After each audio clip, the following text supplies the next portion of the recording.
Hello, कैसे हो आप सभी। आप सभी का अंशुरुत क्लासेस में हार्दिक स्वागत, अभिनंदन है।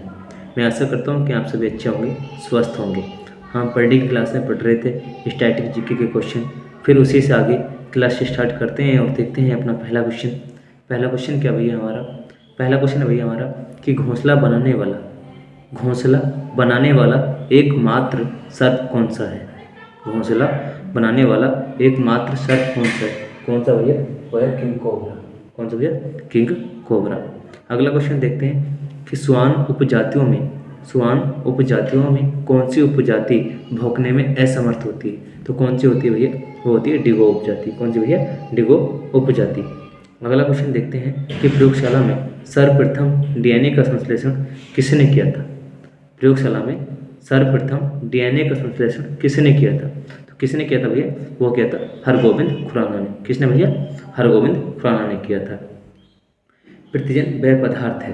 तो प्रतिजन क्या पदार्थ है? तो प्रतिजन वह पदार्थ है जो प्रतिरक्षी के निर्माण को उत्प्रेरित करता है। क्या करता है भैया? प्रतिरक्षी के निर्माण को उत्प्रेरित करता है। अगला क्वेश्चन देखते हैं कि अशोक ने बौद्ध होने के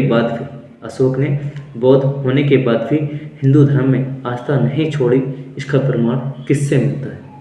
तो भैया इसका प्रमाण मिलता है देवनामप्रिय प्रियदर्शिनी उपनाम से। किससे मिलता है भैया? देवनामप्रिय प्रियदर्शी उपनाम से इसका प्रमाण मिलता है। अगला क्वेश्चन है हमारा भैया कि किस मौर्य शासक ने दक्कन की विजय प्राप्त की थी? किस मौर्य शासक ने दक्कन की विजय प्राप्त की थी? तो किसने की थी भैया? वो की थी चंद्रगुप्त मौर्य ने। किसने भैया? चंद्रगुप्त मौर्य ने।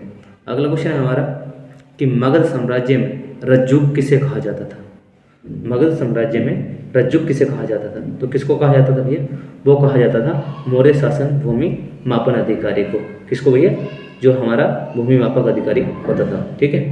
अगला क्वेश्चन हमारा कि ब्राह्मणी लिपि की प्रथम पहचान किस पर उत्कीर्ण अक्षरों से की गई थी? तो भैया वो की गई थी पत्थर की पट्टियों पर। किससे भैया?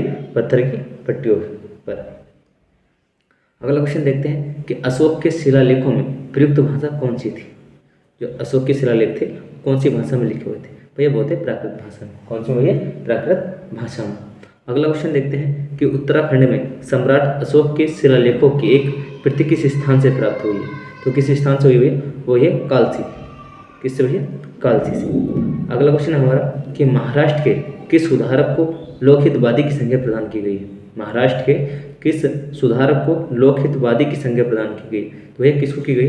वो की गई गोपाल हरि देशमुख को। किसको भैया? गोपाल हरि देशमुख को की गई।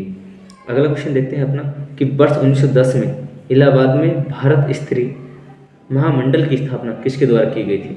तो भैया किसके द्वारा की गई थी? वो की गई थी सरला देवी चौधरानी के द्वारा। किसके द्वारा भैया? सरला देवी चौधरानी के द्वारा की गई थी। अगला क्वेश्चन देखते हैं अपना कि भारत में बजट किस तिथि को प्रस्तुत किया जाता है? भैया किसको किया जाता है? वो किया जाता है प्रतिवर्ष 1 फरवरी को। कब भैया? प्रतिवर्ष 1 फरवरी को किया जाता है। अगला क्वेश्चन देखते हैं कि भारत सरकार के बजट के कुल घाटे में सबसे अधिक योगदान किसका होता है? जो भारत सरकार है बजट घाटे के कुल घाटे में सबसे अधिक योगदान किसका होता है? तो भैया वो होता है राजकोषीय घाटे का। किसका भैया? राजकोषीय घाटे का होता है। अगला क्वेश्चन देखते हैं कि निष्पादन बजट की अवधारणा किस देश से ली गई? निष्पादन बजट की अवधारणा किस देश से ली गई है? तो कहाँ से ली गई हुई है?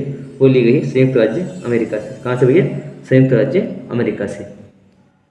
अगला क्वेश्चन देखते हैं कि रेल बजट को आम बजट के साथ प्रस्तुत करने की अनुशंसा किस समिति ने की थी? रेल बजट को आम बजट के साथ प्रस्तुत करने की अनुशंसा किस समिति ने की थी? तो किसने की थी भैया? वो की थी विवेक देवराय समिति ने। किसने भैया? विवेक देवराय समिति ने की थी। अगला क्वेश्चन देखते हैं अपना कि भारत में सर्वाधिक बार बजट पेश करने वाले वित्त मंत्री कौन थे?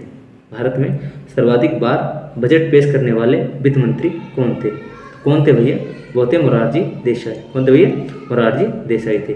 अगला क्वेश्चन देखते हैं अपना कि भारत में आर्थिक समीक्षा को तैयार करने के लिए कौन उत्तरदायी है? भारत में आर्थिक समीक्षा को तैयार करने के लिए कौन उत्तरदायी है? तो कौन है भैया? वो है वित्त मंत्रालय के आर्थिक कार्य विभाग के आर्थिक विभाग द्वारा। किसके द्वारा भैया? वित्त मंत्रालय के आर्थिक कार्य विभाग के आर्थिक प्रभाग द्वारा। अगला क्वेश्चन हमारा वृक्कों या किडनी के काम न करने पर रक्त में यूरिया की मात्रा बढ़ जाती, इसे क्या कहा जाता? तो भैया इसको कहा जाता है यूरीमिया। क्या कहा जाता है भैया? यूरीमिया कहा जाता है। अगला क्वेश्चन हमारा कि विल्स रोग में कौन सा अंग प्रभावित होता है? विल्स रोग में कौन सा अंग प्रभावित होता है? तो कौन सा होता है भैया? वो होता है किडनी या वृक्क। क्या होता है भैया? किडनी होता है। ठीक है, आज के लिए इतना ही। Thank you so much.